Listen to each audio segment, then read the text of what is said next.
It's Spoilerin time, folks. On today's Spoilerin time, we will have time to spoil The Shield, Episode 9, Season 7, to spoil The Walking Dead, Episode 1, Season 6, to spoil both Episodes 1 and 2 of The Leftovers. But before we do that, I'm Tom Merritt. He's Brian Brushwood. Yo, and you know what we're going to spoil?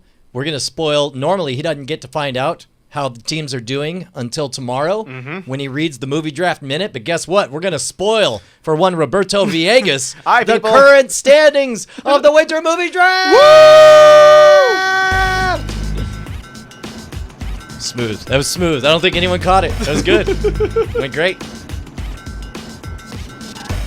Milongo's winning. Milango's winning. However you want to say his name's got 108 million. Yeah, dude. And for a purchase price of $29, The Martian is the gift that just keeps on giving. It's on track to blow past Gravity's price, and Gravity was one of the biggest winter movie draft winners of the entire game 2 or 3 years ago. Was it 2 years? But hold on, Brian Brushwood, because it may not look impressive now, but the $521,000 that Steve Jobs made for Justin Robert Young was in limited release. It comes to a bunch more theaters next week, and then in wide release October 21st, and they're saying this is the highest grossing per theater limited release movie in a long time or ever.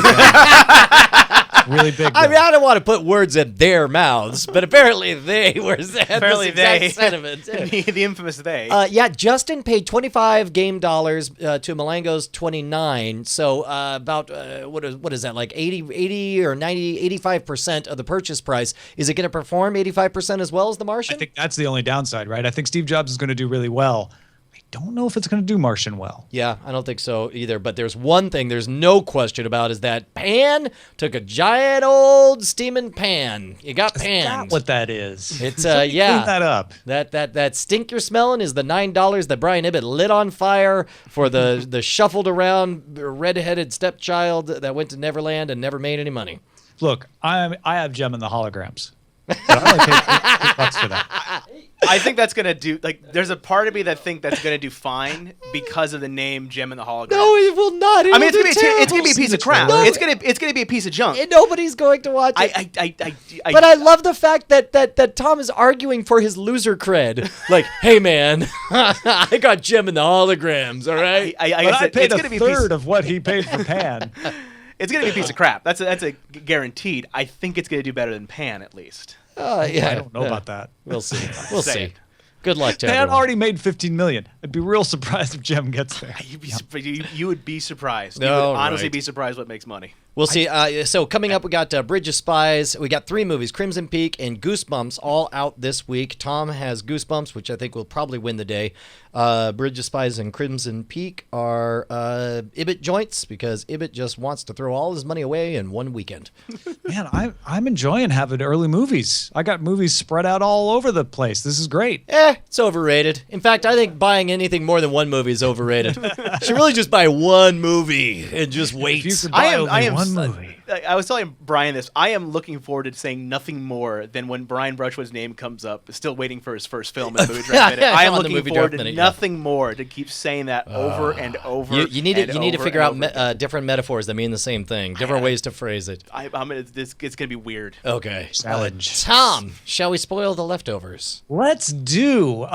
So I watched the first half of Leftovers Episode 1 last week, and then when I realized Brian wasn't able to watch it yet, I stopped because, and this hasn't changed, I absolutely hated the first 10 minutes of it.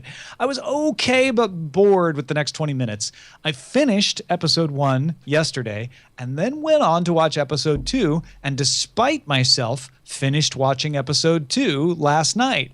I felt like the second half of Episode 1 got better, and partly because it brought in characters I knew, but partly because it just started to be more of a story that fulfilled the first half. And that's just being unfair, stopping a full story like that halfway through. That's on me. Episode 2, I thought was genius because it went back and picked up from last season and then brought us in through all of these elements we'd seen in Episode 1, shown from a different perspective, Yeah. but shot in a way that was so consistent that I was sitting there thinking like, man, did they shoot this all of a piece? Because it was really good. Well, and it was funny to see how little moments read differently from given Kevin Garvey's experience. Like that moment when he shows up to the house and he kind of waves. In the first episode, that felt dark because we get this really dark experience for I forget his name. Murphy's his last name. The original family that we were watching. Yeah.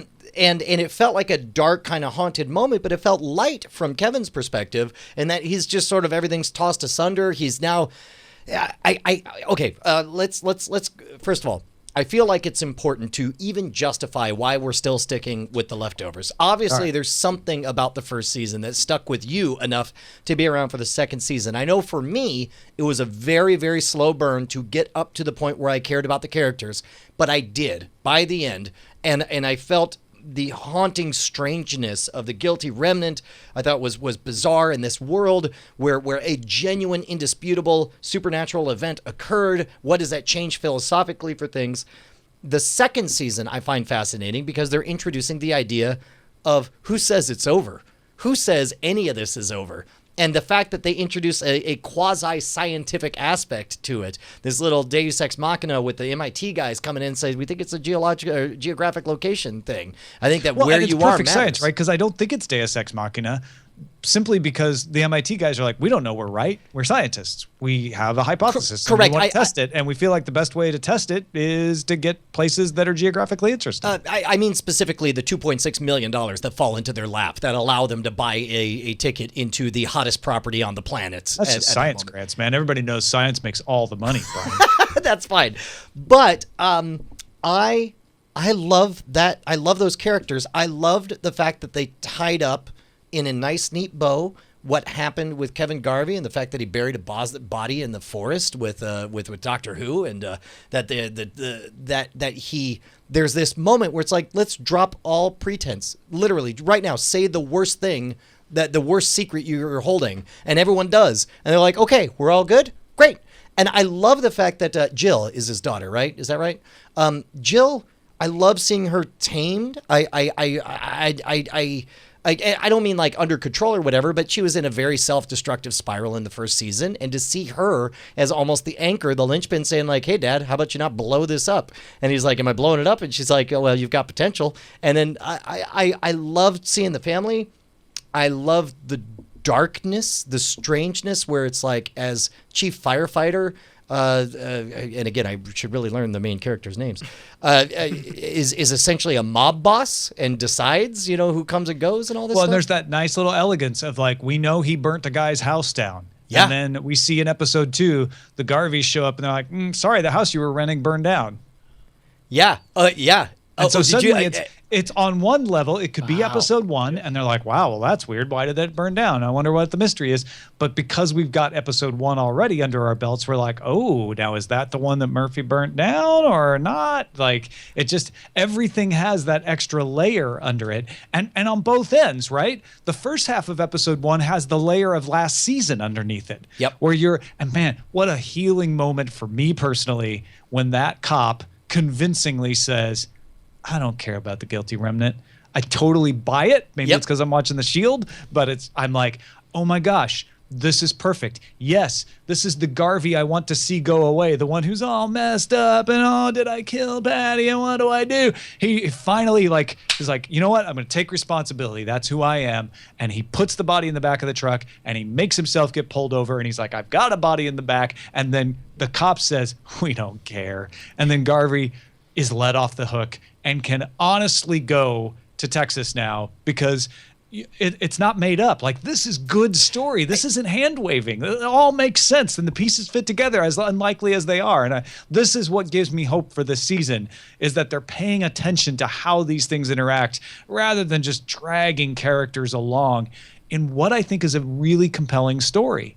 The story of like, where did they go? How do people react to it? What do people do? What is the mystery? You can't just wave your hands and go, oh, people disappeared, but it doesn't matter why. You got to give me more than that. And they are so far. at least in the second episode. I could almost buy an argument that Kevin Garvey is a proxy for Damon Lindelof, who is taking responsibility for last season and saying, we're moving on. You know what? Screw it. That over-the-top, haunting, Inception-sounding opening with scary religious iconography and being taken away. Forget it. We're going to do an adorable song about how you should just embrace the mystery and you're never really going to know what happens next. And we're going to show families with people missing to indicate that this is a world where strange things are happening and that relationships may get severed at any moment. And you've got cool little things like the freaking cricket that John can never find, and the family just is like, you'll never find it. And you're like, is that just a thing? Or is that a thing? Yeah. And it's brilliant not knowing. Those are the kinds of mysteries that I like to go unexplained, and just kind of hover in the background. And maybe they'll pop up later, maybe they won't. But you've got to give me more on the main line. And I agree, whether it's intentional or not, it does feel like Garvey was saying, okay, we did a lot of things wrong. We killed a person. Let's just let's just make this all good and start over again, but with characters that you've invested in, so you don't feel like season 1 was a waste.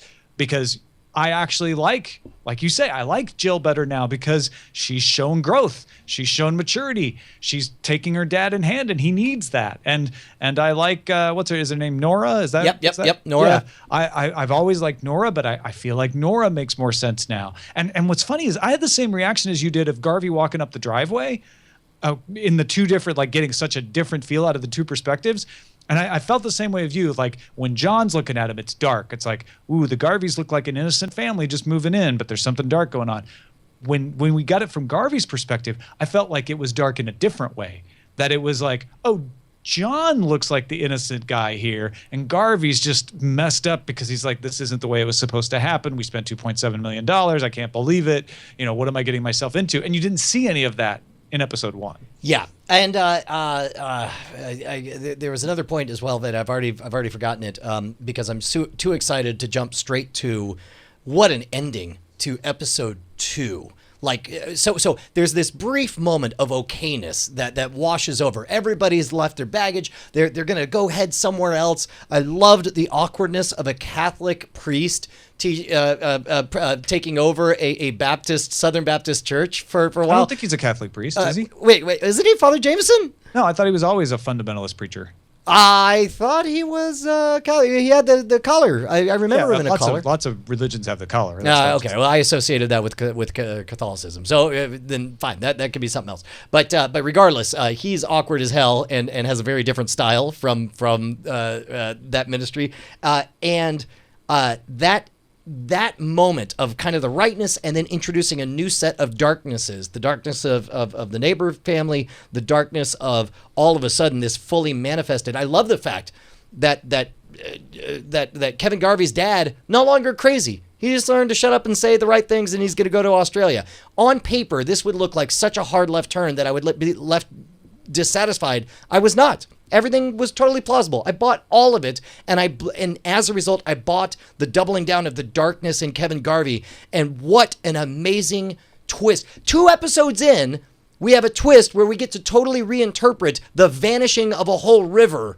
And all of a sudden, the first time, what was just a mystery that happened to scoop up, this poor guy's daughter. All of a sudden, this is the vanishing of saving Kevin Garvey's life. One force in a sleepwalking stupor caused him to try to kill himself. Another force said, "Here's an idea: no more water." And it's like I don't know what any of this means, but I love it, and I'm buying all of it.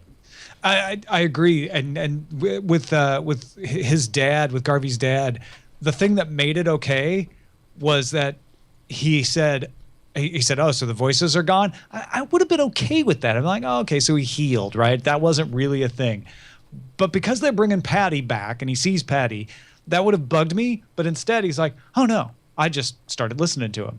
And all of a sudden, it was like, oh, now it makes perfect sense. It's okay. And it's bad news for Kevin Garvey because he does not want to listen to Patty, and she is not going away. Yeah.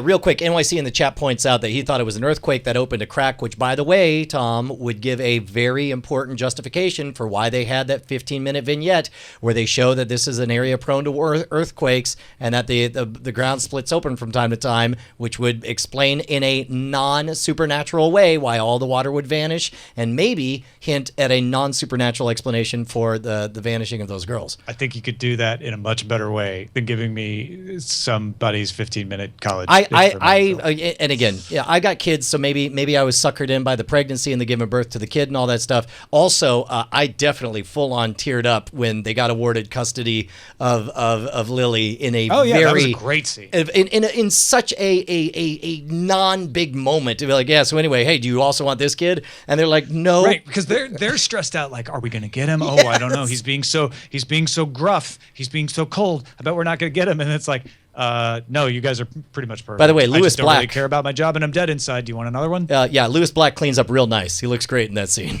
Yeah, no shouting. Interesting, huh? Yeah. So I feel like episode 2 has restored my faith. Would it be fair to say that this is the most excited you've been about this? No, that would be wrong. No. I mean, in how many episodes? How many episodes were there last year? 12? Sure. I think it was 12.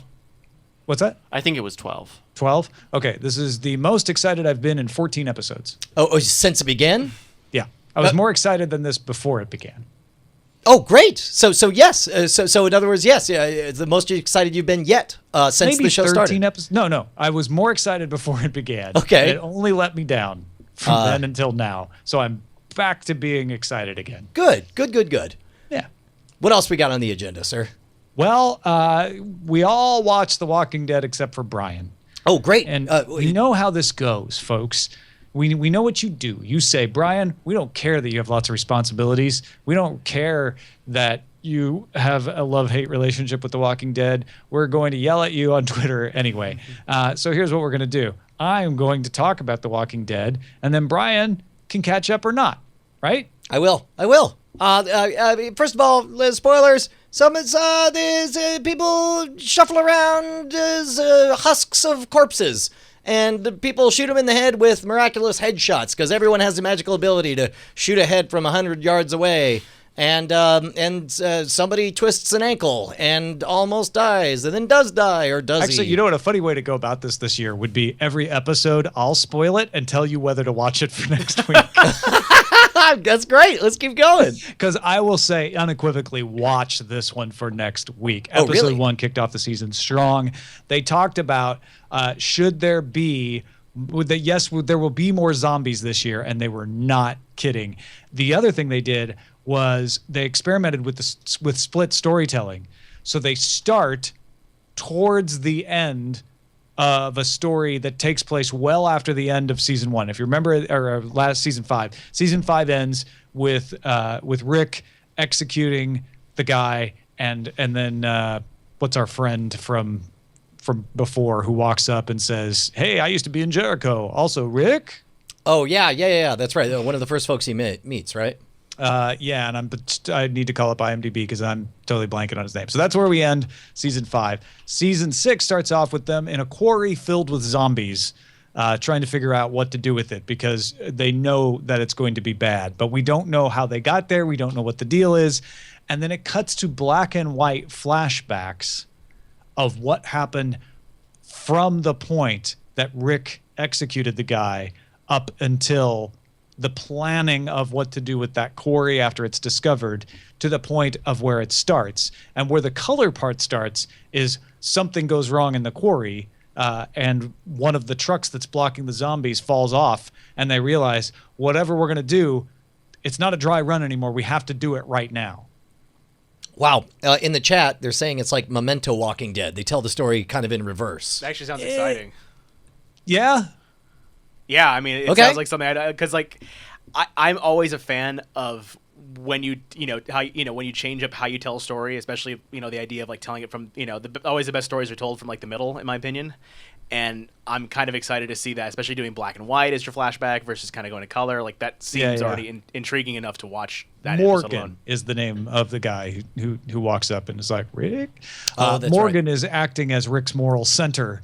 Or not so much Or, moral or, center, or but moral a reminder, judge. a reminder of the Rick that we met in the first season, who obviously, we have a battered and bruised version of Rick, who is a little flexible in some ways and a little broken in others that he wasn't back in season 1. Morgan's a different guy, and there's some acknowledgement of Morgan meeting Rick for the first time, really, considering the fact that he's got his stuff together. There's Glenn having to deal with that guy who tried to kill him out in the forest. And again, it's not exactly memento because it's not telling the story backwards, but it is telling the story in parallel order. So you're going, if the episode was from the end of season 5 to the end of dealing with the zombies from the quarry, they basically like cut it in half and interleaved the bits. They're both still going forward in time. But the first half of the story is now in black and white and interleaved with the second half, which is in color. Awesome. Yeah.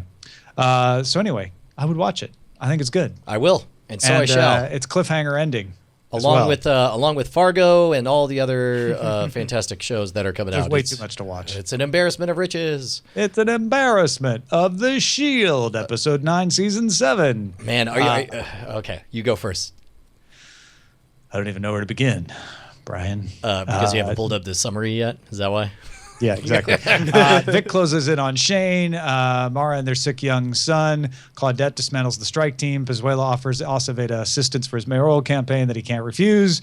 Rita Denton comes to Dutch, and Billings' ex-wife and daughter are fearful when a registered sex offender moves into their neighborhood. So here's the only thing about this episode that I found weird.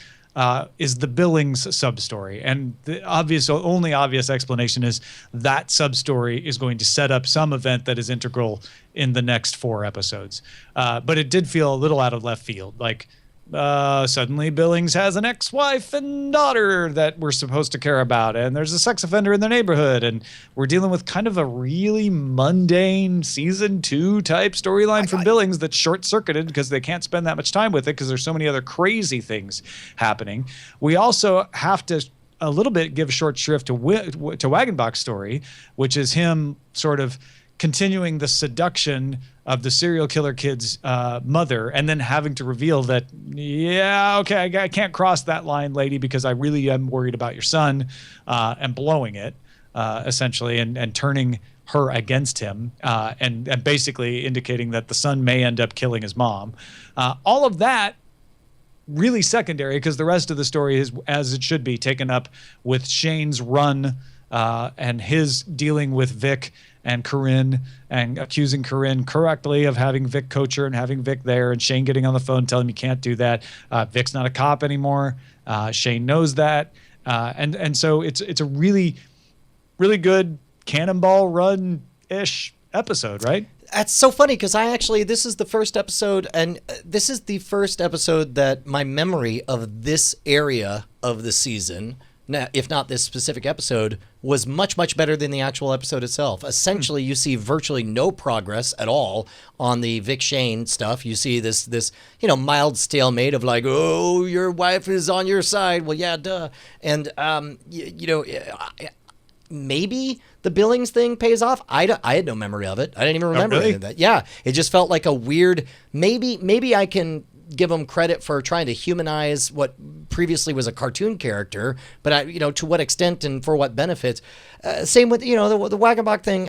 I got to be honest, I don't even remember how Wagenbach's quest to stop a serial killer before he starts, like he's some kind of time cop, is. I can't even remember how that ends. So like that's all new to me, but also kind of boring. I'll tell you, I watch at this point. I will not miss a single frame of anything with Gardaki in it or Shane. And it just so happens that Vic is in a lot of those scenes. So I also watch a lot of Vic, but that is all I care about at this point, is watching the strike team come to its conclusion. That's a spoiler. What you just said is a spoiler. No, it's not. Yes, it is. No, you don't just know said that. You don't care about watching scenes with Vic Mackey. Why is that? Well, just because Vic Mackey's in all of the scenes. and he's including the boring ones. And what I'm saying is I care about the story of the strike team is what I'm in for at this point. Well, there's no more strike team, Brian. Okay, the members of the strike team and where they end up, and it's not a spoiler. And Jeff Kanata himself will write you right now from Shield Heaven and say it's not a spoiler. Because honestly, I don't feel like Gardaki has much going on right now. Gardaki has been the hero of this season, but he has been minimized. To me, it's all about Vic. It's all about him trying to get in with Ice. It's all about him managing Pezuela. And it's now all about him figuring out Shane. And you're right. And you're Gardaki is sort of in the back, on the back burner, at least for this episode. Fair enough. But when Gardaki is involved, it's because it is the core of the strike team, final narrative as we see it coming. You are right. I did really, really love this glimmer of hope that he he can make it to Ice and get just that stone needle is approaching faster and faster, and you never know, he might be able to turn the Millennium Falcon just at the right time and get through, and it's so exciting to see that coming. And there's only 4 episodes left. I can't believe it. What a journey. Yeah, I love Journey. I love this show. Don't stop believing, Tom. Yeah. It just keeps going. And I'm looking forward to episode 10, Party Line, written by Gwyneth Horder-Payton and Angela Russo, or directed by Gwyneth Horder-Payton and written by Angela Russo and John Levin. And wait, is this more? I saw Kurt Sutter. I forget what his role is in this. If it's written by him, but Kurt Sutter, of course, went on to do Sons of Anarchy. Kurt Sutter wrote Parasite, last week's episode. Okay, yeah, Kurt Sutter wrote that, and Glenn Mazara did a bunch of S.H.I.E.L.D. stuff, and he, of course, has a big role in The Walking Dead. Well, that is it for the spoilering for now. I hope you feel well spoiled. Do you feel pretty spoiled, I hope Roberto? Everybody feels like rotten milk, discarded in the hot sun and left to grow green growths around your cardboard neck. I know, I sure do. That's what we were hoping for. Y'all cheesy bastards. Folks, as a reminder, Roberto does some awesome content, and you got to go check out My So-Called 8-Bit Life. He contributes the Movie Draft Minutes on the Night Attack show. Where can folks find you, Roberto? Oh, it's very easy. On Twitter, @Vincent404, or if you want to check out the shows, head on over to cosmicradio.tv. That has links to pretty much everywhere it's going to be. cosmicradio.tv. And, of course, you can find us at cordkillers.com. We will spoil you rotten milk style again next time. Yeah. Curdle you.